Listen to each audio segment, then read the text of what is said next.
Welcome back ناظرین. Break سے پہلے جنرل زاہد کی تفصیلی گفتگو آپ نے سنی. اس وقت خرم دستگیر صاحب سابق وزیر دفاع اور نون لیگ کے مرکزی نائب صدر ہیں اور بڑے امپورٹنٹ ڈیلیگیشن کا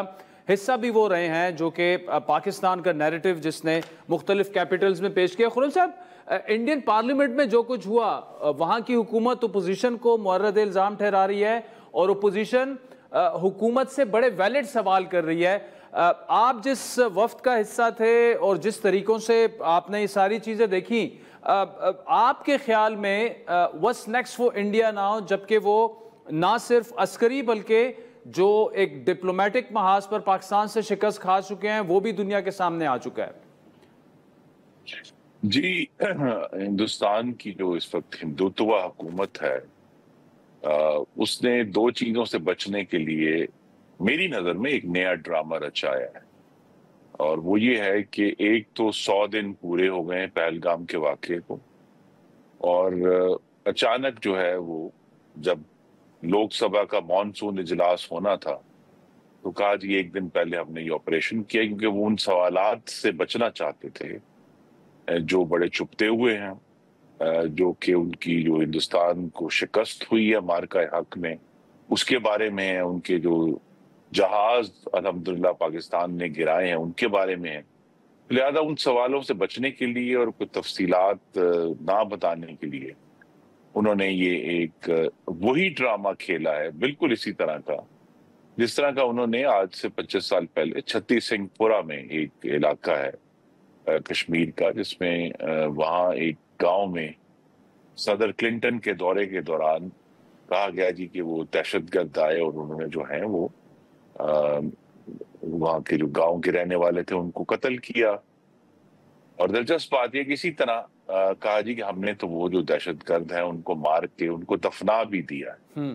بعد میں پتا چلا کہ وہ قتل کرنے والی خود ہندوستان کی فوج تھی. تو یہ ویسا ہی واقعہ ہے، اور بھی بہت سارے واقعات ہیں جن پہ کبھی بھی ہندوستان نے جو سے کہتے ہیں کہ درست طور پر نہ ہی سچ بتایا ہے نہ ہی وہ سچ بتانا چاہتے ہیں.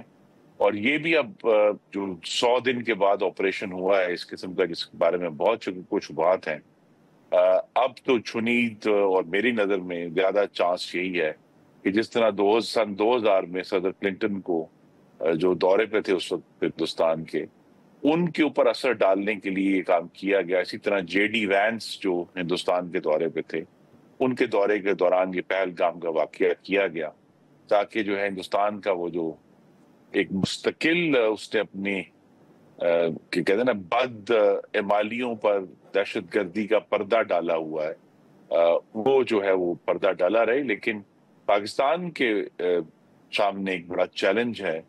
آپ نے کہا کہ اس طرح ہمارا ایک بہت اچھا اور کامیاب دورہ رہا جو وزیر اعظم کا سفارتی مشن جو تھا جی، کہ وہ جو کام ہے اس کو جاری رکھا جائے سفارتی محاذ پر بھی. خرم صاحب یہاں پہ آپ کو انٹرپٹ کروں گا، جس سفارتی مشن کی آپ بات کر رہے ہیں آپ اس کا بڑا حصہ رہے، بڑا کامیاب وہ دورہ تھا، لیکن اس کے بعد کیا ہوا؟ وے فارورڈ کیا ہے؟ اس کے بعد مجھے جتنا اندازہ ہے پی ایم ہاؤس میں ایک میٹنگ بھی ہوئی، لیکن what's next؟ اس طرح ہاتھ پہ ہاتھ رکھ کے تو نہیں بیٹھا جا سکتا. جی، میں نے تو اپنی ذاتی تجویز وزیر اعظم کو اسی وقت واپس سی کے فوراً بات دے رہی تھی کہ چونکہ ہمارا جو مشن تھا وہ تو 9 افراد پر مشتمل تھا، لیکن میری رائے اب یہ ہے کہ اب جب کہ بنیادی کام کر لیا گیا ہے تو 3 افراد پر مشتمل جو وفد ہیں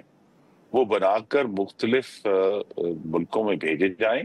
خاص طور پہ ہمیں چونکہ ہندوستان کے ارد گرد گھیرا تنگ کرنا ہے، سفارتی گھیرا جسے کہتے ہیں وہ تنگ کرنا ہے، تو پھر جو برکس کے ممالک ہیں برازیل اور ساؤتھ افریقہ اور اس طرح وہ کوآڈ میں جاپان اور آسٹریلیا ہیں، اسی طرح جو یورپ کا بڑا اہم ملک ہے جرمنی، ہمیں ان کو ریچ آؤٹ کرنا ہے. فرانس جو اس وقت پاکستان کے حق میں بالکل بھی بات نہیں کر رہا، وہ کافی جو ہے مخاصمت ظاہر کر رہے ہیں، تو ہمیں وہاں بھی جانا ہے. اور اسی طرح یورپین یونین جو ہے وہاں بھی تقاضا ہے باقاعدہ کہ پاکستان کی طرف سے، اب دیکھیں ہمیں آئے ہوئے بھی 2 مہینے ہو گئے ہیں، تو لہٰذا اب ضروری ہے کہ فوری طور پر یہ کام شروع کیا جائے. اگرچہ ابھی ٹھیک ہے اگست میں ہر جگہ تعطیلات ہیں موسم گرما کی، لیکن اس کی فوراً بعد سپٹمبر میں جب UN جنرل اسمبلی بھی آن ہوگی اور تمام معاملات جو ہیں وہ دوبارہ سے شروع ہوں گے، وہاں میری تو تجویز ہے، اور میں پھر اس کو آپ کے طور سے دہراؤں گا کہ وزیر اعظم جو ہے ایک باقاعدہ ملٹیپل وفد بنا کر بھجوائیں، تاکہ پاکستان کا جو موقف ہے وہ بھی ظاہر ہو انڈس واٹر ٹریٹی کے حوالے سے، ہندوستان کو دہشت گرد قرار دینے کے حوالے سے، اور اس کے ساتھ پیرالل جو ہے وہ جو بھی وفد جائیں گے میری تجویز کے مطابق، تو ایک بہت بڑی ہمیں انٹرنیشنل میڈیا کیمپین کرنی ہے ہندوستان کی جو دہشت گردی ہے پاکستان میں، اس کو ثابت کرنے کے لیے، ہمیں جو قتل کرواتے ہیں اس کو دنیا کو بتانے کے لیے، کیونکہ یہ جو مثلا میں جو خبریں پڑھی ہم نے، یہ جو آپریشن مہادیو انہوں نے جو جس کا دعویٰ کر رہے ہیں، تو ہمیں بھی دنیا کو بار بار بتانا ہے کہ جعفر ایکسپریس میں کس طرح پاکستانی کو انہوں نے قتل کیا، اور جس طرح ابھی جو ہے خیبر پختونخوا میں ہم نے دیکھا ہے کہ دہشت گرد باقاعدہ ڈرونز استعمال کر رہے ہیں پاکستان کی افواج کے خلاف، اور مستقل جو ہیں وہ ہمارے فوجی جوان اور بہت ہی نوجوان افسر جو ہیں ان کی شہادتیں ہو رہی ہیں۔ تو یہ بات دنیا کے سامنے ہمیں رکھنی ہے، اور یہ 21ویں صدی کا جو تقاضا یہ ہے کہ یہ ایک دفعہ کہنے سے یا ایک دفعہ بات کرنے سے نہیں ہوگا، یہ بار بار اس کا اعادہ کرنا ہوگا، پوری کیمپین چلانی ہوگی۔ اگرچہ فیلڈ مارشل جو ہیں وہ امریکہ کے صدر سے بھی ملے ہیں، وہ چائنا بھی گئے ہیں، ابھی جو ہے وہ ڈپٹی پرائم منسٹر وزیر خارجہ جو ہیں وہ بھی ملے ہیں، بلکہ امریکہ میں ہی ہیں اس وقت بھی، وہ مارکو روبیو سے ملے ہیں، یونائٹڈ نیشن میں بات کر رہے ہیں۔ لیکن ہائیسٹ لیول کانٹیکٹ اگرچہ بہت اہم ہے، لیکن اس کے نیچے جو ہے ایک مڈ لیول ڈپلومیسی اور انفارمیشن آفینسو، یعنی ہمیں حملہ آور ہونا ہے ہندوستان پر ابلاغ کے حوالے سے، اس کی بھی اتنی ہی ضرورت ہے۔ یہ بڑا اہم پوائنٹ آپ کا تھا ذرائع ابلاغ کے حوالے سے خرم صاحب۔ While we are discussing foreign policy and diplomacy, مجھے بتائیے گا 5 اگست کو احتجاجی تحریک کا اعلان کر چکی ہے تحریک انصاف، اور آپ سے اجازت وہ مانگ رہے ہیں مینار پاکستان پر جلسے کے لیے، اور ساتھ میں 9 مئی میں جن کو سزا ہوئی وہ اب نااہل ہو رہے ہیں، وہ پارلیمنٹیرین، اور تحریک انصاف کے بقول یہ بالکل جو ہے وہ ملک کی تاریخ کا سب سے بڑا سیاسی انتقام ہے۔ جی دیکھیے، ہمیں عدلیہ کے بارے میں بڑی احتیاط کرنی چاہیے، اور یہ نہیں ہو سکتا کہ وہ عدلیہ جو مسلم لیگ نون کو 22 مہینے جن کی ضمانت نہیں لیتی تھی، وہ عدلیہ جو ہے وہ اچھی تھی اور آج کی عدلیہ خراب ہے، یا جو لوگ کہہ رہے ہیں کہ جی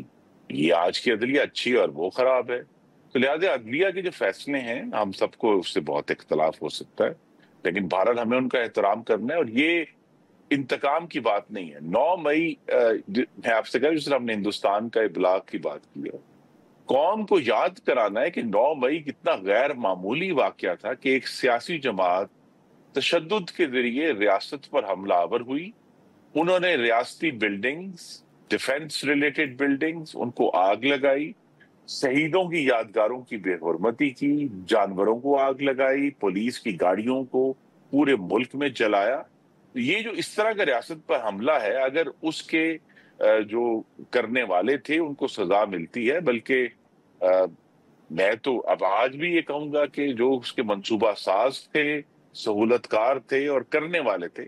سب کو سخت ترین سزا ملنی چاہیے، لیکن اس کے ساتھ ہی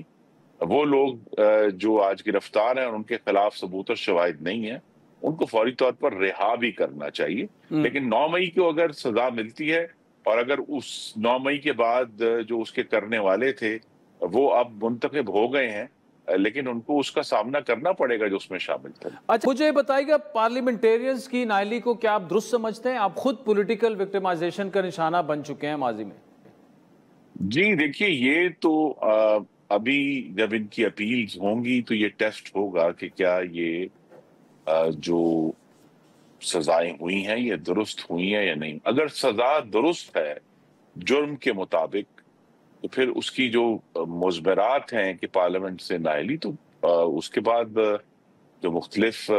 حلقے ہیں ان میں الیکشن ہوں گے، وہ کنٹیسٹ کریں، اور ان کی جماعت کنٹیسٹ کرنا چاہتی ہے تو ضرور کریں۔ اچھا خرم صاحب، ایک اور بڑا اہم معاملہ ہر سال ہم دیکھتے ہیں، چینی کا بحران ہوتا ہے یا گندم کا بحران ہوتا ہے،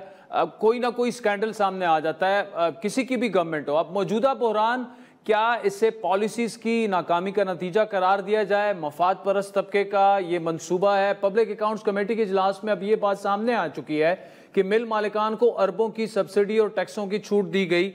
کوئی بھی حکومت ہو، یہ مافیاز، یہ کارٹلز کیسے اپنا کام نکال لیتے ہیں؟ جی لیکن مثال موجود ہے، اور میں اپنی جو ہے نا وہ خود تعریف نہیں کروں گا، لیکن شوگر ایڈوائزری بورڈ کا میں بھی سربراہ رہا ہوں، اور 2013 سے 18 تک الحمدللہ جب 13 میں آئے تھے تو ہم چینی کی قیمت 53 روپے کلو تھی۔ جس دن ہماری حکومت نے مدت مکمل کی تو چینی کی قیمت 1 روپیہ کم تھی، 52 روپے کلو تھی پاکستان بیورو اسٹیٹسٹکس کے مطابق۔ تو یہی نہیں ہے کہ مینجمنٹ کی مثال نہیں، مینجمنٹ ہو سکتی ہے، اور حکومت کا یہی چیلنج ہوتا ہے کہ جہاں جو کاروباری مفادات ہیں وہ تو ظاہر اپنے لیے کوشش کرتے ہیں، لیکن یہ حکومت ہے جس نے عوام کے مفادات کا تحفظ کرنا ہے۔ اور یہ بڑی سادہ سی بات ہے، چینی میں کوئی زیادہ مشکل معاملہ نہیں ہے کہ چینی میں جو ایکسپورٹ کی اجازت ہے اس کی جو مقدار ہے وہ ڈومیسٹک مارکیٹ پر اثر انداز ہوتی ہے۔ تو ہم نے ان 5 سالوں میں جو ایک بڑی محدود مقدار میں اجازت دیا کرتے تھے ایکسپورٹ کی، ایکسپورٹ بھی ہمیں کرنی ہے، نہیں کہ ایکسپورٹ نہیں کرنی، لیکن اتنی محدود مقدار میں اجازت دی جاتی تھی جس سے ڈومیسٹک مارکیٹ جو ہے وہ افیکٹ نہ ہو۔ تو جس کا نتیجہ یہ ہے کہ بڑی کامیابی سے ہم نے اس کو 5 سال مینج کیا، آج بھی مینج ہو سکتا ہے۔ اس کو پوری طرح اگر جو سپلائی سچویشن ہے اس کو دیکھ کر حکومت جو ہے اپنے فیصلے کرے۔ اور یہ ضرور میں کہوں گا یہاں کہ آپ نے کہا کہ جی سبسڈی ملتی ہے، دیکھیے جو اگر آپ مفادات کی بات کر رہے ہیں، جو ایکسپورٹ ہے اس کی سبسڈی میں اس طرح کی جو ہے وہ پروفٹس نہیں ہیں جو ڈومیسٹک مارکیٹ میں جب پرائس اٹھتی ہے، جس طرح ابھی اٹھی ہے پچھلے چند ہفتوں میں، اس کے تو جو